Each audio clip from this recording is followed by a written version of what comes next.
Welcome back. This is Unit 6, Lesson 41, and we begin subject-verb agreement, one of the most useful rules in all of English. The idea sounds simple. A verb has to match its subject. But hiding inside it is a twist that catches almost everyone, a little letter that does the exact opposite of what you'd expect. So today, we'll slow down, follow that twist all the way through, and by the end, you'll match any subject to any verb without a second thought. Let's get into it. Here's the whole rule in one line. A verb must agree with its subject in number. If the subject is singular, just one, the verb takes its singular form. If the subject is plural, more than one, the verb takes its plural form. Listen to it. The dancer leaps. One dancer, singular. The dancers leap, more than one, plural. The subject and the verb move together, like two people keeping step. Most of the time, this happens in the present tense, where the verb actually changes shape to show whether its subject is one or many. Now the twist, and this is the heart of the lesson. That little letter S does two opposite jobs. On a noun, an S makes the word plural. One dog, two dogs. But on a present tense verb, that same S marks the singular. She runs. He sits. It works.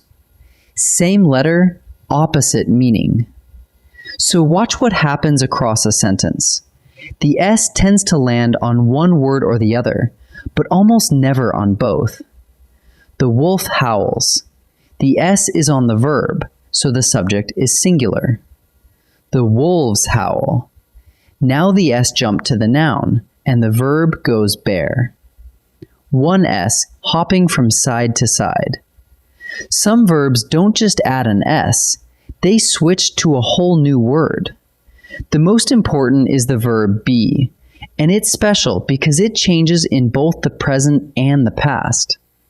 In the present, a singular subject takes is. She is ready. A plural subject takes are. They are ready. In the past, singular takes was. He was calm. Plural takes were. They were calm. So keep the pairs together in your ear. Singular gives you is and was. Plural gives you are and were. Because be shows up in almost every sentence, getting it right pays off constantly. Two more verbs bend the same way. Have becomes has for a singular subject. The pilot has landed.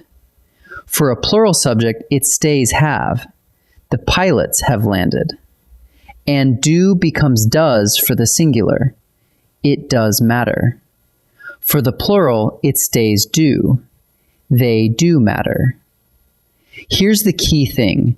These three, be, have, and do, often work as helping verbs in front of a main verb. Even then, the helper is the word that has to agree with the subject first. Sort out has versus have, does versus do, and the rest of the verb phrase simply follows. Singular gives you has and does. Plural gives you have and do. So here's the method. 3 moves every time. First, find the simple subject. Strip the sentence down to who or what is actually doing the action. Second, decide whether that subject is singular or plural, one or more than one. And third, match the verb to that number. Watch it work. The lighthouse stands on the cliff. The simple subject is lighthouse. That's one, singular. So the verb takes its S, stands. The lighthouses stand on the cliff. Now the subject is plural, so the verb drops the S, stand. Find it, size it up, match it. That order will never let you down. Let's practice. In this first set, I'll give you a sentence with 2 verbs to choose from.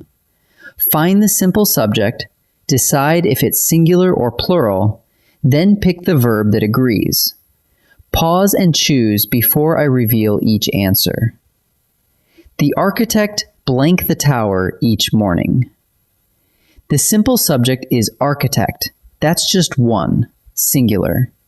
And remember the crossover. A singular subject takes the verb with the S. So the answer is sketches. The violinists blank until midnight. Look at the subject, violinists, with an S on the noun, so it's plural, more than one. A plural subject takes the bear verb, no S on the end. So the answer is rehearse. The orchestra blank tuning before the show. The subject is orchestra, one orchestra, a single group, so it's singular. And be in the past tense, singular, gives us was. So the answer is was. In the second set, I'll name the subject and ask you to do two things. Decide whether it's singular or plural, and pick the matching form of be, have, or do. Pause and choose before I answer. The subject is the scientist. That's one person, singular. And have, for a singular subject, becomes has. So the correct form is has discovered. The subject is the engines. The noun ends in S, so it's plural, more than one. And do, for a plural subject, stays do. So the correct form is do roar. The subject is the twins. Twins means two. That's plural. And be, present tense, plural, gives us are. So the correct form is are here. Let's gather it all up. First, the core rule. A verb agrees with its subject in number. A singular subject takes a singular verb. A plural subject takes a plural verb. Second, the twist that fools everyone. The S crossover. On a noun, an S means plural, like dogs. But on a present tense verb, that same S marks the singular, like she runs. And third, the special verbs, be, have, and do. Singular gives you is, was, has, and does, while plural gives you are, were, have, and do. And when they help, the helper agrees first. Find the simple subject, size it up, and match. Next time, in Lesson 42, we'll tackle the sneaky case, when a prepositional phrase slips in between the subject and the verb and tries to trick your ear. I'll see you there.